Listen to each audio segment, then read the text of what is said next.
Bienvenue, l'élu, bienvenue, l'authentique. Tout le monde veut être choisi jusqu'à ce qu'il voit le véritable prix à payer. Ce n'est pas juste une belle citation, c'est un avertissement viscéral.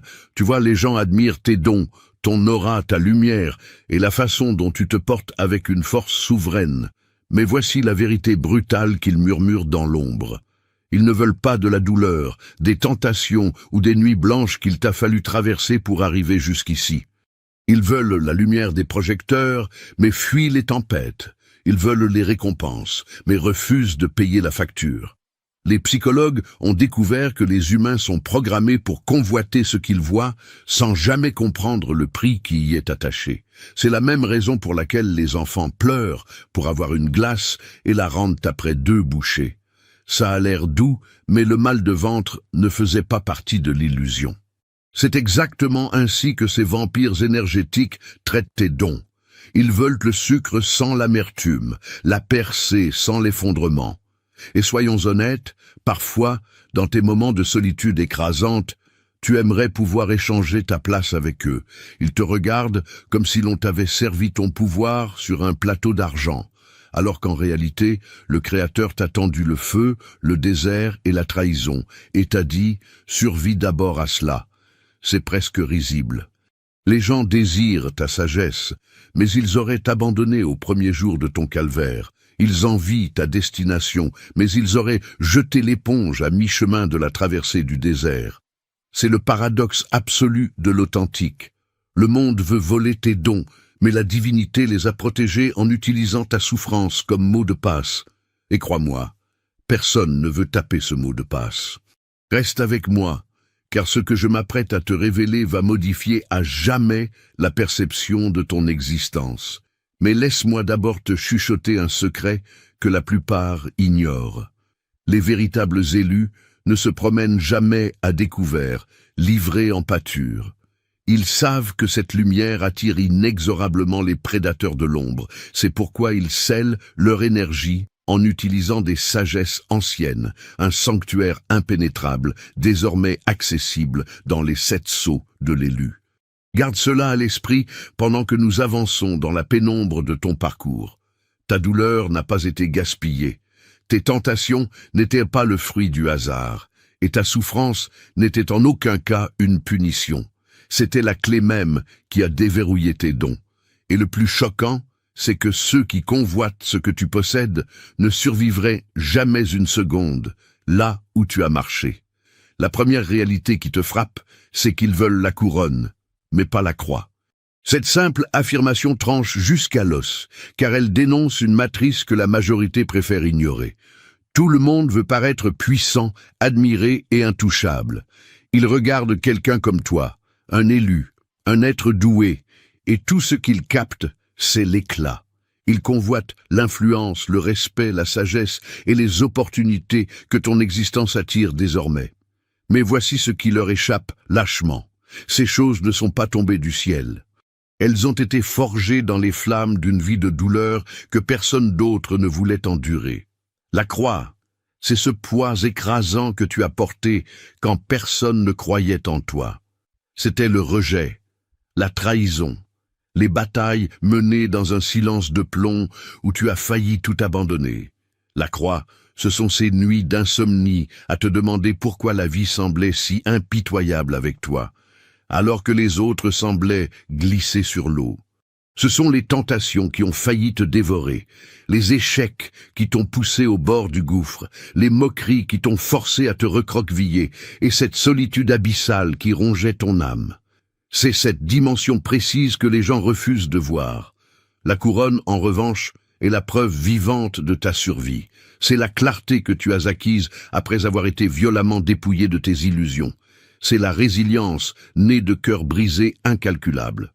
C'est la profondeur de ton esprit qui ne s'obtient qu'en luttant contre les ténèbres et en choisissant obstinément la lumière. Les gens admirent cette forteresse en toi, mais refusent d'admettre qu'elle a coûté le port d'une lourde croix. Il y a une ironie tragique là-dedans. La chose même qu'ils envient chez toi est indissociable de la souffrance qu'ils fuient comme la peste. Ils veulent la récompense sans le risque, la puissance sans le processus, la bénédiction sans le fardeau. Mais dans l'ordre divin, la couronne n'est pas un bibelot distribué gratuitement. C'est l'héritage de ceux qui ont porté leur croix sans s'effondrer sous son poids. C'est pourquoi tu es incopiable, l'élu. Ils peuvent essayer de mimer tes mots, ton style, ou même ta foi, mais ils ne pourront jamais reproduire tes cicatrices. Et ce sont précisément tes cicatrices qui ont accouché de ton autorité. La couronne n'est rien sans la croix. Sans elle, ce n'est qu'une décoration creuse. Avec elle, cela devient un témoignage vivant. Alors, laisse-les baver sur ta couronne, laisse-les l'admirer, la désirer. Ils ne comprendront jamais que si elle brille avec autant de fureur, c'est parce que tu as saigné pour l'obtenir. Seuls ceux qui endurent la croix peuvent porter la couronne avec sa véritable densité. La deuxième loi, c'est que ta souffrance n'est pas une malédiction, c'est une initiation divine. C'est la vérité la plus indigeste pour le commun des mortels, car la souffrance a toujours l'odeur d'une punition. On a l'impression d'avoir été ciblé par la poisse, laissé pour compte ou abandonné sur le bord de la route, pendant que les autres profitaient d'un chemin pavé d'or. Mais ce qui ressemblait à de la cruauté pure était en réalité ton entraînement. Chaque saison de torture dans ta vie était la méthode de Dieu pour arracher ce qui ne pouvait pas rester attaché à toi, pour préparer ton âme à contenir les dons massifs que tu portes aujourd'hui. Réfléchis-y une seconde. Comment aurais-tu pu acquérir la sagesse tranchante que tu possèdes sans que la trahison ne t'enseigne la véritable nature humaine? Comment aurais-tu pu apprendre l'endurance si la vie t'avait offert le confort sur un plateau? Et c'est justement parce que ces vérités non censurées dérangent la matrice qu'elles ne survivent que grâce à vous. Cette mission indépendante ne reste en vie que parce que des personnes éveillées soutiennent ce travail. Faire un don, offrir un café, c'est ce qui nous permet de garder la lumière allumée et de financer cette transmission hors système pour repousser les ténèbres. Ton soutien nourrit l'éveil. Comment ta foi pourrait-elle être inébranlable si elle n'avait jamais été jetée dans le brasier? Ce que les autres pleurnichards appelaient de l'injustice n'était en fait que le processus divin d'initiation, l'entrée sacrée vers un niveau de compréhension que la majorité ne touchera jamais du doigt. C'est la raison pour laquelle tu peux entrer dans une pièce et voir à travers les masques en une fraction de seconde. Ce n'est pas parce que tu es paranoïaque par nature, c'est parce que la douleur a éduqué tes yeux à repérer ce qui est réel. C'est pourquoi tu portes une résilience que les autres ne peuvent pas déchiffrer. Ton âme a été conditionnée par la souffrance à plier mais à ne jamais rompre. Ce conditionnement n'avait rien d'un accident. Il était orchestré. Le Créateur ne t'a pas maudit. Il t'a présenté à toi-même, à ta puissance viscérale, à ta vocation, en te faisant passer par la porte ensanglantée de la souffrance. La raison pour laquelle les autres veulent tes dons mais ne peuvent y accéder, c'est parce qu'ils refusent de franchir cette porte. Ils s'imaginent que les dons tombent du ciel, par héritage, raccourci ou imitation. Mais les dons divins ne tombent pas sur les genoux des lâches. Ils sont initiés par des épreuves. Les nuits sans sommeil, les cœurs en miettes, les échecs cuisants, les tentations qui ont failli te consumer de l'intérieur, chacun était un rite de passage, un pas de plus dans les abysses de ta mission. Voici la vérité brute. La souffrance est un dialecte que seuls ceux qui l'ont traversé peuvent parler. Et une fois que tu as été initié à ce dialecte, ta simple présence pèse une tonne. Les autres peuvent réciter des informations, mais toi tu portes la révélation, car tes leçons n'ont pas été surlignées dans des manuels. Elles ont été gravées au fer rouge dans ton esprit. Alors non, l'authentique, ta souffrance n'était pas un jet de dés aléatoire, ni un sort jeté sur toi. C'était la preuve irréfutable que tu étais mis à part. Les autres réclamaient le cadeau. Dieu leur a donné la facilité. À toi, il a donné la souffrance, car il savait que toi seul pouvais transmuter la douleur en puissance souveraine. C'était ton initiation, et c'est pour cela que ton don est invincible. Troisièmement, ces parasites confondent le fruit et la terre. C'est là tout le problème de cette masse endormie. Quand ils scrutent ta vie, ils ne voient que le résultat final. Ils te voient debout, solide, parlant avec une sagesse ancestrale, bougeant avec une confiance magnétique, et ils croient naïvement que c'est toute l'histoire. Ils voient le fruit, la partie éclatante, et supposent qu'il est apparu par magie. Mais un fruit ne pousse pas dans le vide. Il a besoin de terre, et ta terre n'avait rien d'ordinaire. Elle a été arrosée par des rivières de larmes, fertilisée par tes luttes atroces et durcie par des batailles que personne d'autre n'osait mener. La vérité, c'est que les gens veulent le fruit de ta vie sans se salir dans la boue qui l'a produit. Ils exigent les résultats sans le processus, la douceur sans l'amertume qui l'a précédé.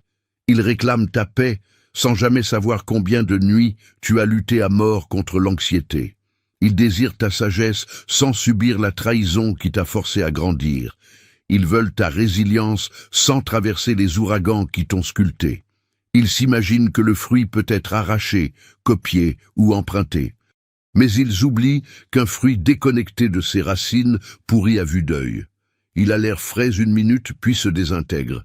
C'est pourquoi ces vampires énergétiques qui tentent de siphonner ton essence ou de mimer tes dons finissent toujours par s'effondrer. Ils peuvent perroqueter tes phrases, mais ils ne portent pas ta densité. Ils peuvent enfiler ton style, mais ils n'irradient pas ton esprit. Ils peuvent imiter tes gestes, mais ils sont incapables de reproduire la terre.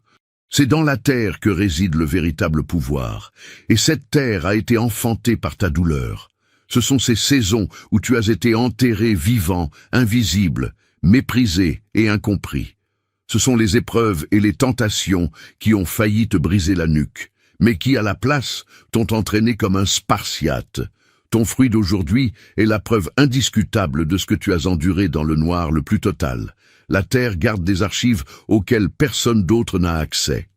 L'ironie glaçante, c'est que ces mêmes personnes qui jalousent ton fruit auraient fui ta terre en hurlant. Ils auraient capitulé à la première bourrasque. Ils auraient maudit le ciel et déserté le champ de bataille. Ils n'auraient jamais survécu à ce que tu as traversé. C'est pourquoi ils ne porteront jamais ce que tu portes. Alors, laisse-les continuer à confondre le fruit et la terre. Laisse-les croire que c'était facile, sans effort, instantané. Toi, tu connais la vérité. Ton fruit est rare parce que ta terre était sacrée, et c'est une chose qu'ils ne pourront jamais te voler. Quatrièmement, ils veulent la gloire, mais refusent le gémissement. C'est la réalité, que tout le monde ignore en te regardant. Ils perçoivent la force, la grâce, ton incroyable capacité à t'élever au-dessus de tout ce qui était programmé pour te détruire. Et ils veulent désespérément cette version de l'histoire. Ils exigent les applaudissements, la reconnaissance, ces instants où tu te tiens droit et où la foule s'émerveille de ta résilience. Mais ils n'ont pas la moindre idée de ces nuits où tu as gémi avec une telle violence que ta poitrine semblait sur le point d'imploser. Ils ignorent tout des larmes qui t'ont laissé les yeux tuméfiés, des prières qui semblaient rebondir sur un plafond de béton ou de cette lourdeur asphyxiante qui a failli t'étouffer. Ces gémissements n'étaient pas des marques de faiblesse, c'étaient les contractions d'un accouchement. Chaque sanglot, chaque hurlement de désespoir, chaque supplication silencieuse était le processus par lequel quelque chose de sacré naissait dans tes entrailles. Le don que tu portes aujourd'hui ne t'a pas été tendu gentiment. Il a traversé une agonie qui t'a fracturé de l'intérieur, ta sagesse, ta paix, ta puissance. Rien de tout cela n'était gratuit. Tout a été payé en gémissements, dans ces moments où les mots devenaient inutiles et où ton esprit devait s'exprimer par des cris trop profonds pour l'entendement humain. Mais le monde est obsédé par la gloire. Il adore le produit fini, la version vernie de ton histoire. Il aime la lumière radieuse après la tempête, mais il crache sur la tempête elle-même. Ils pensent pouvoir coiffer la même couronne en copiant ton rayonnement, mais ils sont aveugles au fait que le gémissement était la monnaie sanglante qu'il a payée. Sans le gémissement, il n'y aurait aucune gloire. Sans l'angoisse viscérale, il n'y aurait aucune autorité. Voilà pourquoi tant de gens admirent ce que tu possèdes, mais sont incapables de le maintenir. Ils veulent les acclamations, mais pas l'agonie qui a gravé cela dans ton âme. Ils veulent le témoignage, mais fuient le test. Ils veulent le résultat mais haïssent le processus. Or, la vérité brute est que c'est le gémissement qui a fait de toi un être authentique. C'est la raison pour laquelle tes mots tranchent plus profondément. Pourquoi ta présence modifie la gravité d'une pièce? Pourquoi ton don est impossible à simuler? Alors, quand ils courent après la gloire, laisse-les courir. Ils ne comprendront jamais que le secret de ta lumière réside dans les gémissements qu'ils n'ont jamais entendus, l'angoisse qu'ils n'ont jamais vue, la brisure que toi seul as endurée. Et c'est exactement pourquoi ta gloire est intouchable. Elle est née dans la salle d'accouchement de la douleur. Cinquièmement, Dieu ne t'a pas seulement donné des dons, il t'a assigné des blessures comme maîtres absolus. Cette vérité te transperce parce qu'elle explique pourquoi ta sagesse porte un poids que les copieurs ne peuvent pas mimer. Les blessures mêmes qui t'ont donné l'impression qu'elles allaient t'achever, celles qui t'ont laissé haletant sur le sol, sont devenues les salles de classe strictes où tu as appris ce qu'aucun livre, aucun mentor, aucun chemin de velours ne pourrait jamais t'enseigner. Tu n'as pas accumulé de l'information tiède, tu as été éduqué par la douleur elle-même. Chaque blessure a laissé une cicatrice, et chaque cicatrice est devenue un alphabet. Tu as appris la langue de la trahison en te faisant poignarder dans le dos par ceux à qui tu aurais confié ta vie. Tu as appris la langue de l'endurance en survivant à des nuits où tu étais persuadé que tu n'en verrais pas le bout. Tu as appris la langue du discernement en te faisant mentir avec une telle conviction que cela t'a forcé à aiguiser ta vision bien au-delà des mots prononcés. Ces blessures n'étaient pas des erreurs de parcours, c'étaient des missions divines, c'étaient des expériences chirurgicales conçues pour modeler ton âme, afin qu'elle puisse manipuler tes dons avec une précision meurtrière. Les gens veulent ta clarté, ta sagesse, ta profondeur, mais ils exigent de les avoir sans payer les frais de scolarité de la souffrance. Ils veulent la langue, mais ils rejettent le tison ardent qu'il a gravé dans tes os. Ils veulent le triomphe, mais pas le procès. Pourtant, le procès était l'unique moyen de donner vie au triomphe. Sans ces plaies béantes, tes mots sonneraient creux. Sans la douleur, ta présence serait dépourvue d'autorité. La beauté féroce de la chose est la suivante. Tes blessures ne t'ont pas détruit. Elles t'ont élevé. Elles t'ont formé d'une manière que le soi-disant succès n'aurait jamais pu accomplir. Le succès rend les gens arrogants, mais les blessures t'humilient et te creusent. Le succès attire l'admiration factice, mais les blessures te rendent atrocement vrai. C'est pourquoi les gens ressentent une décharge différente quand tu parles ou quand tu entres dans une pièce. Ce n'est pas qu'un simple talent, c'est la vérité incrustée dans le tissu cicatriciel. Alors, laisse-les convoiter tes dons, laisse-les jalouser ta prestance. Ce qu'ils ne saisiront jamais, c'est que la rareté absolue de tes capacités vient du fait qu'elles ont germé à partir de blessures auxquelles ils n'auraient jamais survécu. Tes cicatrices sont ton diplôme. Ta douleur est ton sceau d'authenticité. Et c'est pourquoi tu marches armé d'une connaissance qu'ils ne peuvent te subtiliser. Elle a été rédigée avec ton propre sang. Sixièmement, ils perçoivent ta puissance, mais sont aveugles à la mort qui se cache derrière. Les gens admirent la force avec laquelle tu avances, l'autorité qui émane de ta présence, la manière dont chaque syllabe que tu prononces pèse lourd, mais ils sont incapables de concevoir ce que cela t'a coûté. Chaque don que tu portes aujourd'hui n'a pas vu le jour dans le confort. Il est né dans la mort. Quelque chose en toi a dû être enterré vivant pour que quelque chose de gigantesque puisse ressusciter. Ce qu'ils appellent pouvoir n'est pas le fruit de la facilité, c'est le produit d'une crucifixion. Il y a eu la mort de ton ego, ces instants d'anéantissement où la vie t'a humilié avec une telle férocité que ton orgueil n'a eu d'autre choix que de rendre l'âme. Tu as été acculé dans des situations où ton nom, tes efforts et ta force brute ne valaient plus rien. Tu as compris que la survie ne venait pas de la glorification de soi, mais de la reddition totale. Il y a eu la mort de la fierté. Les humiliations à répétition, les rejets, les fois où tu as été ignoré ou sous-estimé, jusqu'à ce que tu intègres que la validation extérieure ne pourrait jamais définir ton essence. Et il y a eu la mort du confort. Ces saisons glaciales où tu as perdu tout ce qui te donnait un faux sentiment de sécurité. Ces moments où le divin t'a arraché de ton nid douillet pour te jeter dans l'abîme de ce qui était nécessaire. Ce que les gens voient aujourd'hui, c'est ta résurrection. Ils voient la version de toi qui est sortie de tombeau, dont les autres pensaient qu'ils te retiendraient à jamais. Ils ne comprennent pas que ta lumière incandescente vient d'une marche aveugle dans les ténèbres et de l'agonie de l'ancienne version de toi. La résurrection n'est jamais gratuite. Elle exige une crucifixion. Elle exige de perdre celui que tu croyais être pour que celui que tu étais réellement destiné à devenir prenne vie. C'est pour cela que lorsqu'ils tentent de te singer, le feu n'y est pas. Ils veulent l'apparence de ta puissance sans traverser les multiples morts qui l'ont enfanté. Ils veulent le récit de la résurrection, mais crachent sur la croix qui l'a rendue incontournable. Mais la résurrection ne s'imite pas.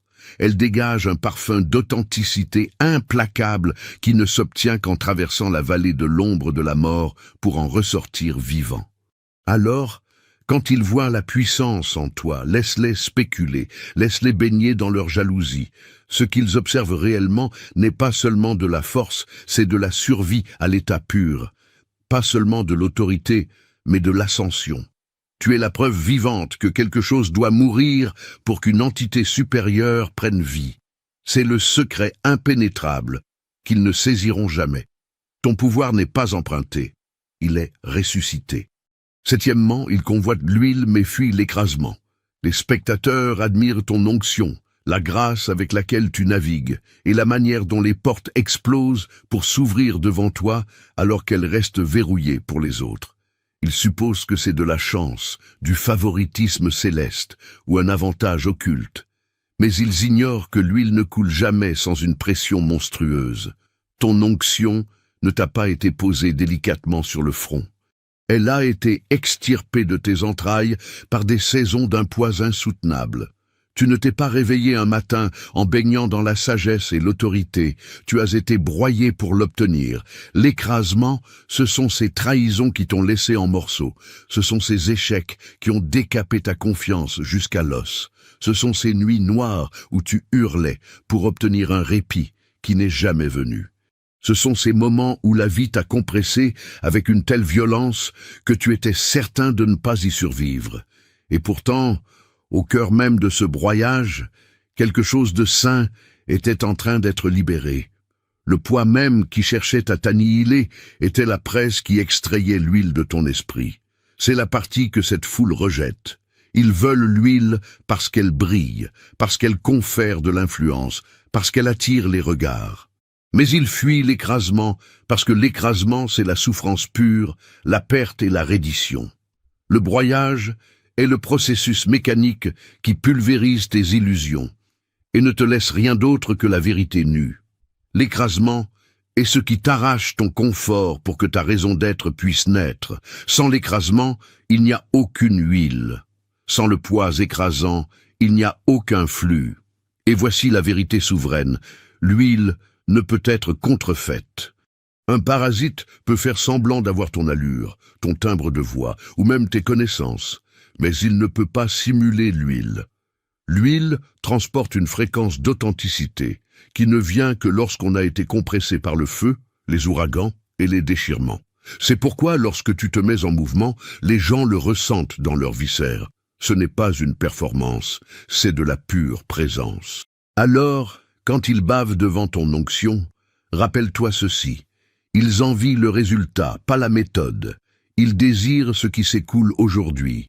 Mais ils se seraient suicidés sous la pression qui a permis cette extraction. Ce qu'ils prennent pour une faveur n'est en fait que de la survie brute. Ce qu'ils prennent pour une bénédiction est de l'endurance titanesque.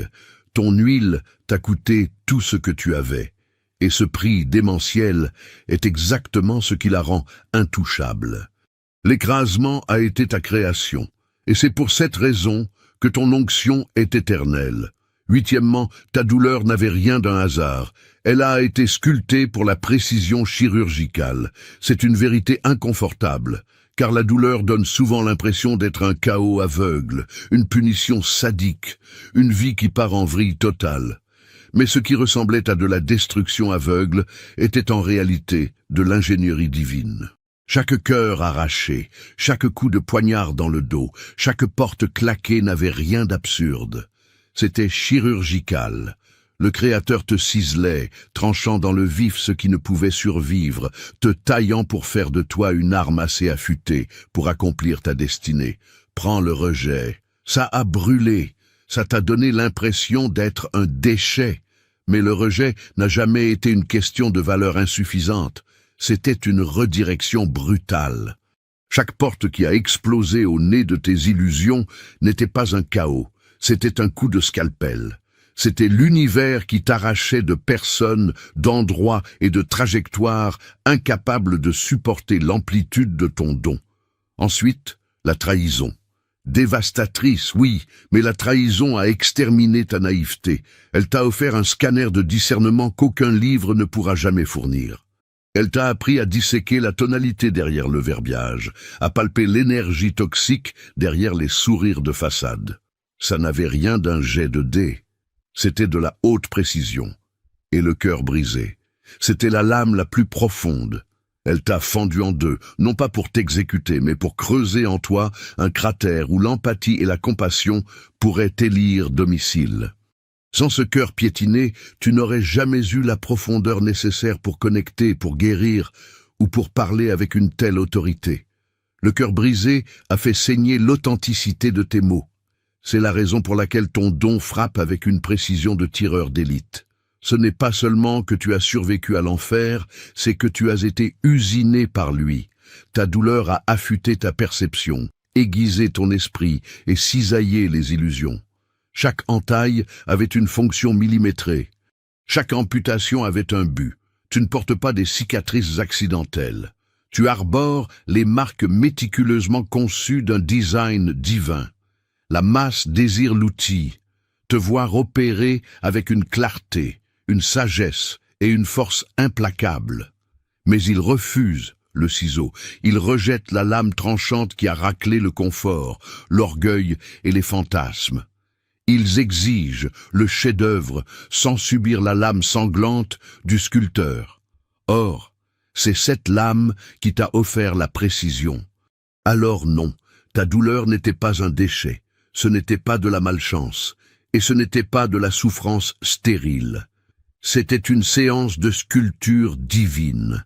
Ce qui ressemble aujourd'hui à une puissance sans effort a été acheté hier, à coups de dissection chirurgicale. Tu es tranchant parce que tu as été taillé dans le vif, et cette forme, personne ne peut te la voler, car il mourrait sous le ciseau qui l'a engendré. Neuvièmement, et c'est ici que le piège mortel se referme, ils exigent l'accès sans l'expiation.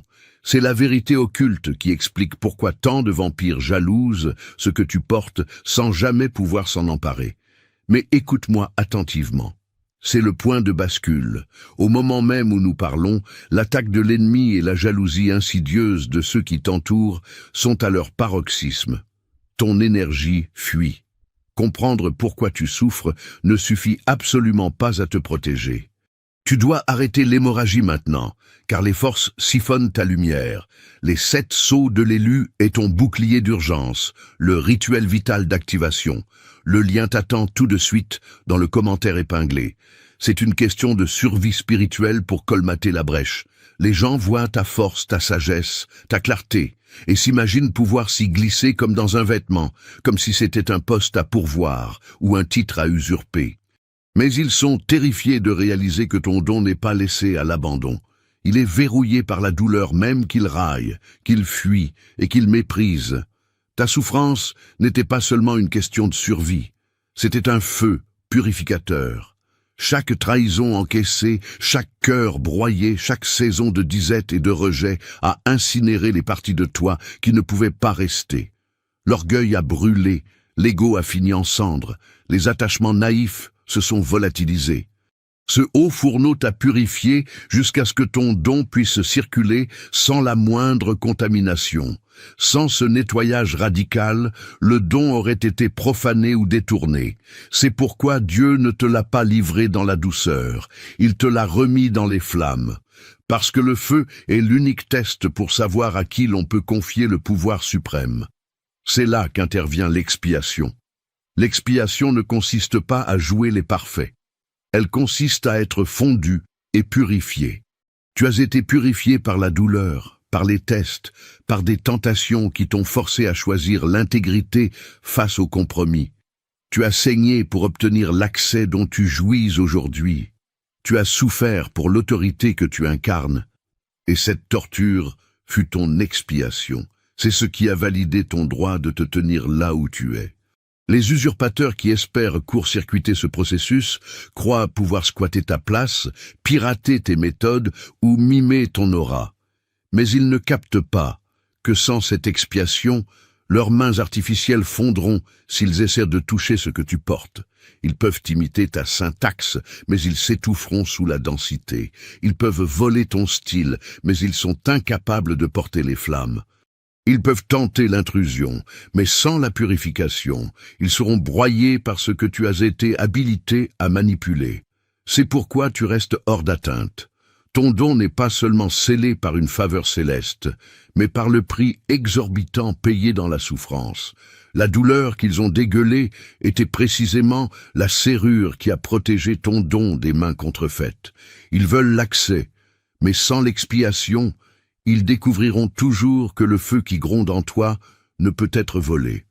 Il ne peut être que survécu. Dixièmement, tes tentations ont été forgées sur mesure pour usiner ta discipline. C'est un concept que la masse est incapable de digérer, car lorsqu'ils pensent à la tentation, ils ne voient que le risque de se casser la figure.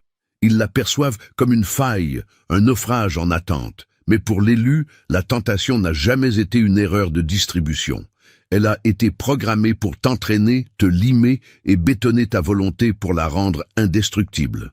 Les choses mêmes qui ont failli t'asservir sont celles-là mêmes qui t'ont blindé.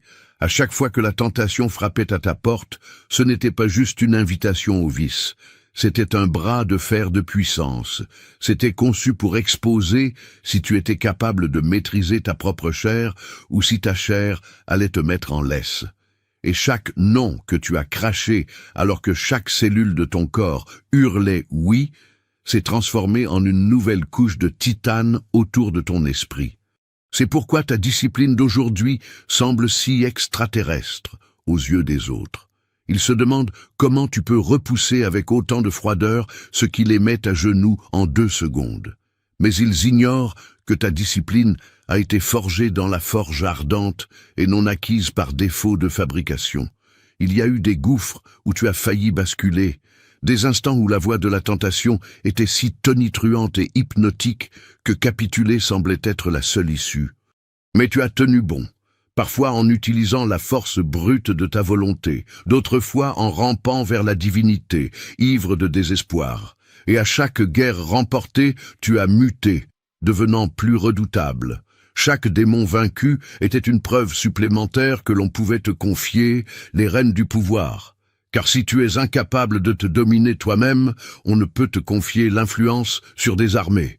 C'est pour cela que les parasites ne peuvent pas pirater ton don. Ils voient le produit fini, ton sang-froid, ta limpidité, ta constance d'horloge suisse, et ils veulent l'incarner sans affronter les démons qui l'ont bâti. Mais la discipline ne s'emprunte pas à la banque. C'est un trophée de guerre, arraché par la lutte acharnée. Ils réclament ta force musculaire, mais refusent de monter sur le ring. Ils veulent le butin de la discipline, mais désertent la guerre contre leur propre ego. La réalité est brutale. Les tentations ne sont pas des punitions. Ce sont des fiches de poste. Chacune était un défi taillé sur mesure, ciblant avec précision les failles qui auraient pu te désintégrer si elles n'avaient pas été neutralisées. Et au lieu de te pulvériser, elles t'ont entraîné comme une machine de guerre. Elles t'ont offert une maîtrise de soi qui ne souffre d'aucune contrefaçon, un esprit d'acier trempé impossible à briser et une autorité intraitable. Ce que la masse perçoit comme une pression injuste était en fait le sceau d'approbation de ta vocation. Tu as été conçu pour encaisser ce qui les réduirait en esclavage. Et c'est pourquoi ta discipline, aujourd'hui, est ta couronne véritable. 11e, ils sont éblouis par ta lumière, mais oublient complètement que tu as d'abord habité les entrailles des ténèbres. Les gens s'extasient devant l'aura que tu dégages aujourd'hui, la paix monumentale de ta présence, la sagesse tranchante de tes mots, la robustesse de ta démarche. Ils s'imaginent que tu es né avec ce halo ou qu'il s'est installé en douceur, comme si la lumière t'avait été servie sur un plateau. Mais ton aura n'est pas cosmétique, c'est un manifeste, ce n'est pas le trophée d'une vie facile, mais le tissu cicatriciel d'un survivant. Avant que la moindre lueur n'irradie de ta peau, tu as saigné à blanc dans les ténèbres. Les ténèbres, c'étaient ces nuits de cauchemar où tu pleurais jusqu'à l'épuisement sans aucune épaule pour amortir la chute. C'étaient ces saisons de brouillard mental où plus rien n'avait de sens et où tu marchais sans radar. C'était la honte acide, la culpabilité, ces voix parasites dans ton crâne hurlant que tu n'étais qu'un déchet. Tu as trébuché, tu t'es brisé, tu as passé tout ton système de croyances à la tronçonneuse, y compris ta propre valeur et même la nature de Dieu.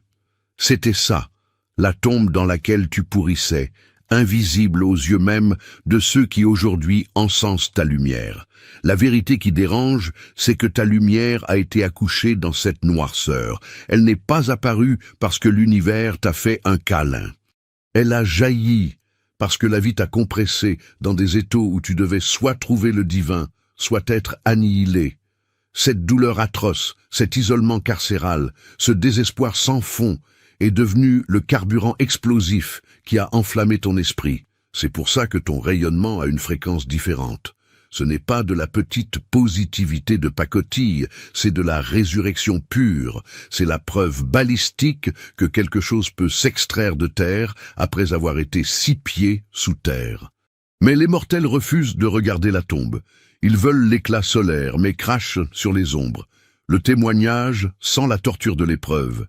Ils bavent devant la beauté, mais sont révulsés par l'enterrement.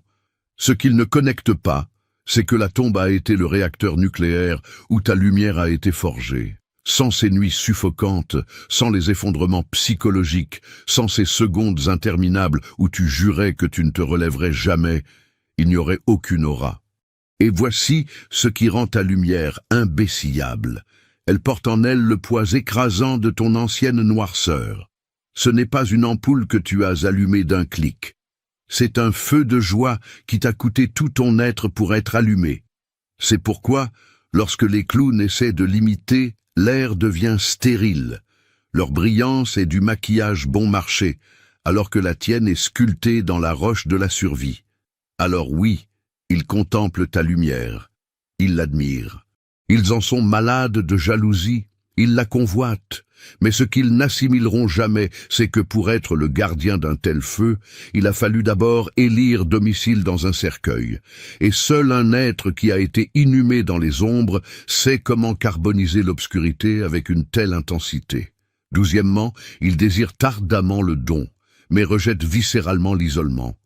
Les gens admirent ton scanner à rayon X, ta capacité à disséquer les situations, le vertige que procurent tes paroles, la signature vibratoire de ta présence.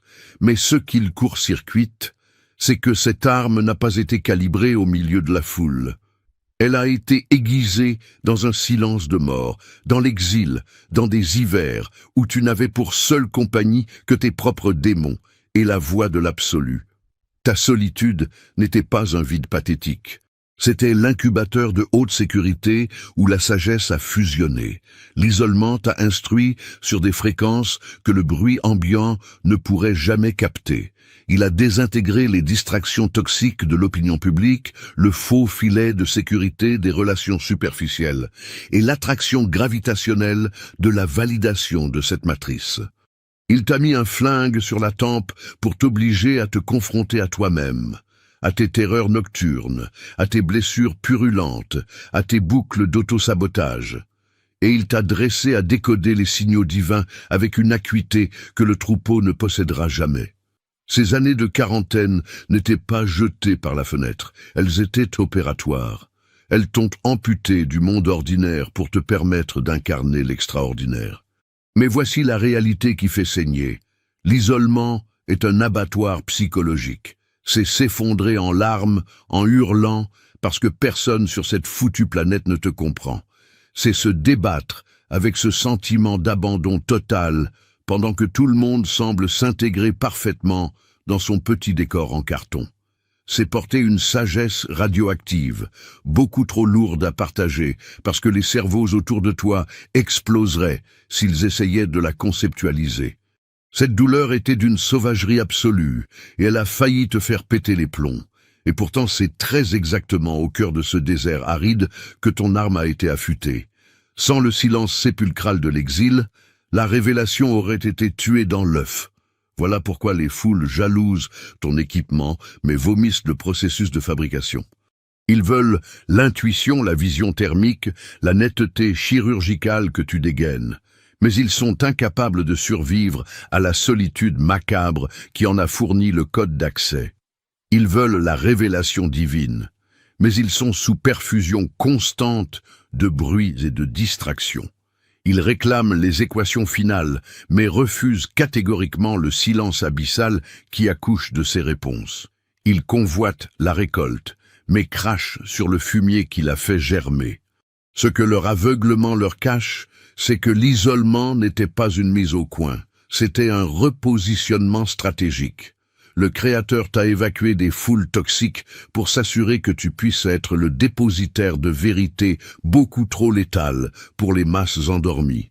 La solitude même qui t'a écorché vif est ce qui t'a habilité. C'est la raison pour laquelle ton équipement est impossible à pirater. Il a été enfanté dans l'isolement le plus total, dans les terres désolées, dans l'exil. Et seuls ceux qui ont les tripes d'endurer ce mutisme peuvent effleurer le niveau de révélation dont tu es armé. 13e, ils exigent le miracle, mais refusent la mutilation. Ils scrutent les percées sismiques dans ta réalité, les bénédictions tombées du ciel, cette faveur irrationnelle, cette force de char d'assaut avec laquelle tu avances aujourd'hui, et ils sont en admiration. Ils commandent le miracle parce que la vitrine est magnifique de l'extérieur, mais ils piétinent la vérité brutale. Chaque putain de miracle que tu exhibes a été facturé par l'arrachement d'une partie de toi en amont. Il n'y a pas eu de bénédiction sans hémorragie, aucune victoire sans déchirement des chairs. La loi de la transmutation est implacable. Quelque chose devait être mutilé pour qu'une forme de vie supérieure puisse émerger. Et le combat contre ces vampires énergétiques et ces forces de l'ombre est constant. Si ce message résonne dans tes os, si tu sens que tu fais partie de la meute, rappelle-toi que tu peux soutenir financièrement cette chaîne, faire un don ou offrir un café, pour que cette forteresse de vérité indépendante reste debout pour armer les nôtres dans la matrice. La mutilation n'était pas uniquement physique. Elle a tailladé ton réseau neuronal, ton esprit, ton spectre émotionnel. Il y a eu des séquences où tu avais la conviction terrifiante que ton identité même passait au broyeur. Des alliances sur lesquelles tu avais parié ta vie se sont désintégrées. Des bouées de sauvetage que tu croyais indispensables t'ont été arrachées des mains. Des visions d'avenir auxquelles tu t'agrippais ont volé en éclats sous tes yeux. Chaque amputation te semblait vicieuse, illogique, voire invivable. Mais cette mutilation n'était pas un tir ami par erreur. C'était le prérequis non négociable de ton miracle.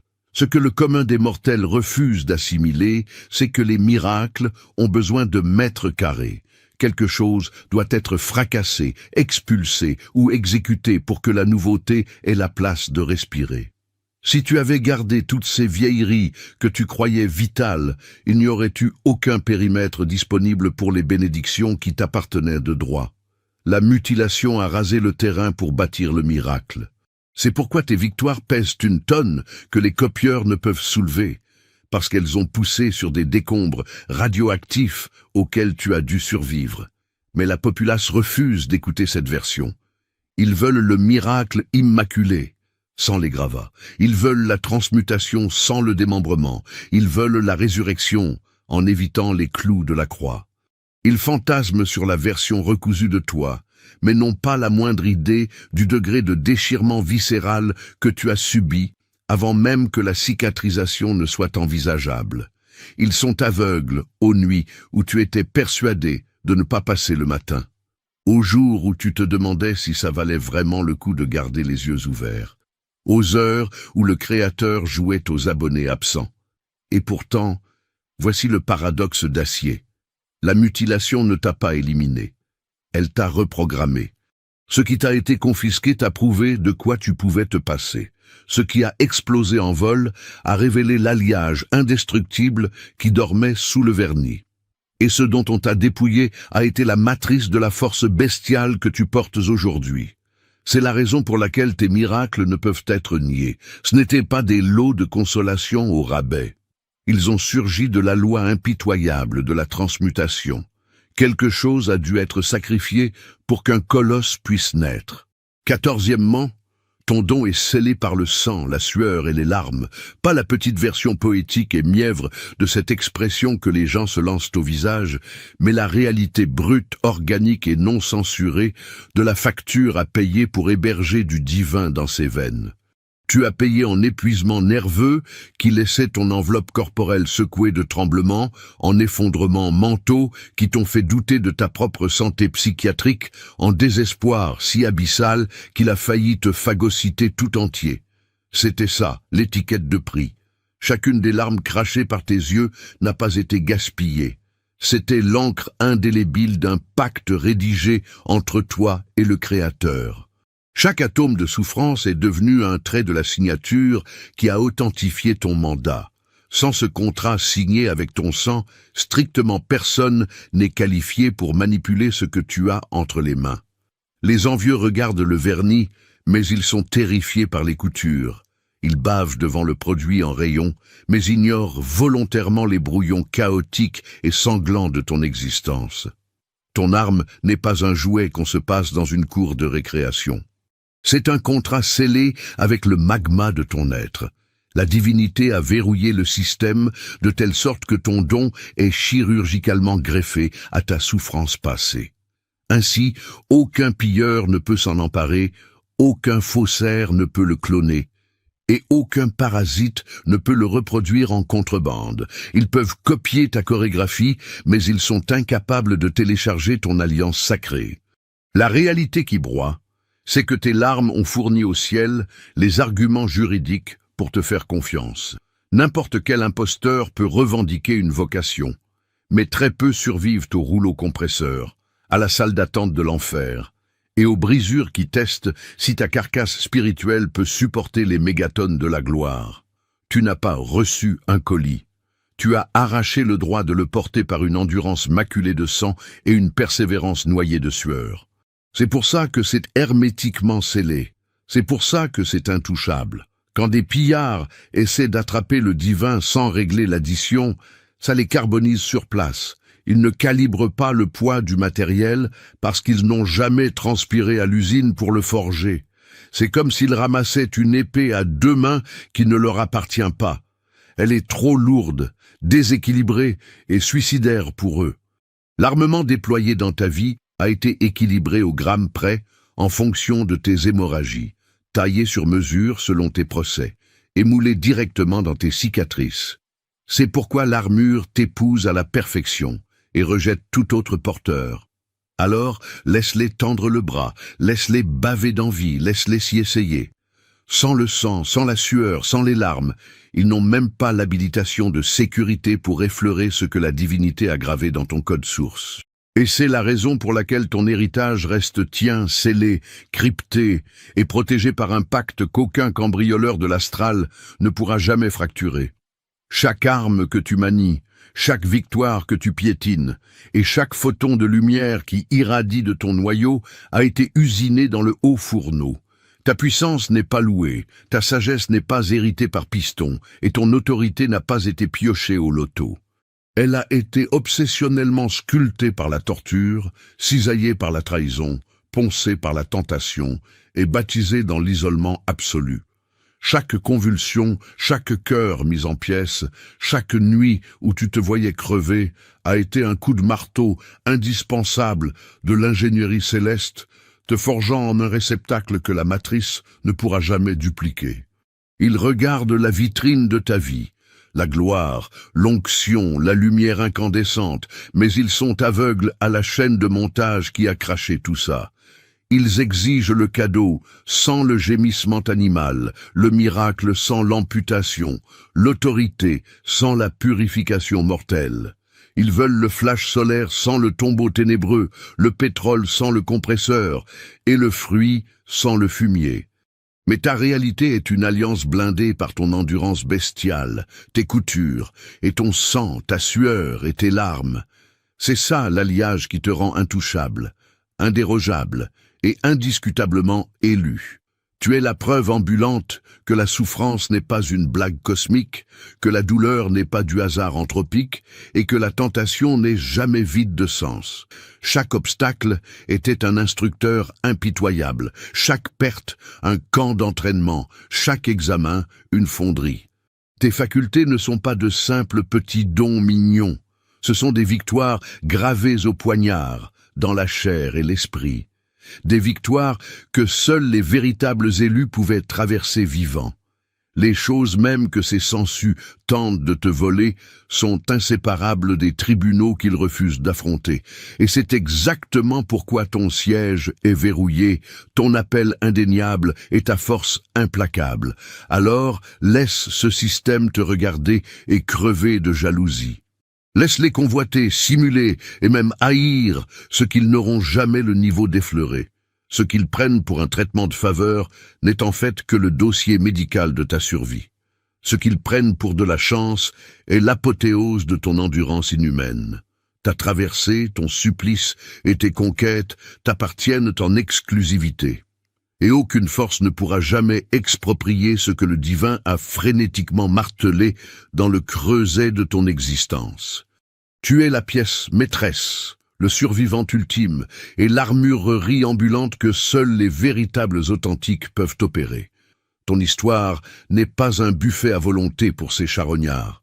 C'est une déclaration de guerre, un testament brûlant et un monument de chair qui hurle ce que signifie véritablement être choisi.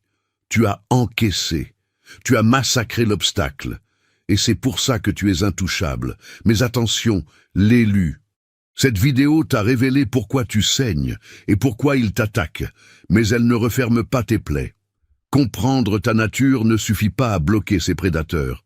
Ta lumière est immense, mais elle est dangereusement exposée, fuyant de toutes parts. Il est temps d'arrêter ce massacre énergétique et de sceller définitivement les brèches. Descends immédiatement dans le premier commentaire épinglé pour activer ton rituel de protection divine avec les 7 sceaux de l'élu. Ton armure t'attend. Ne les laisse plus jamais se nourrir de toi.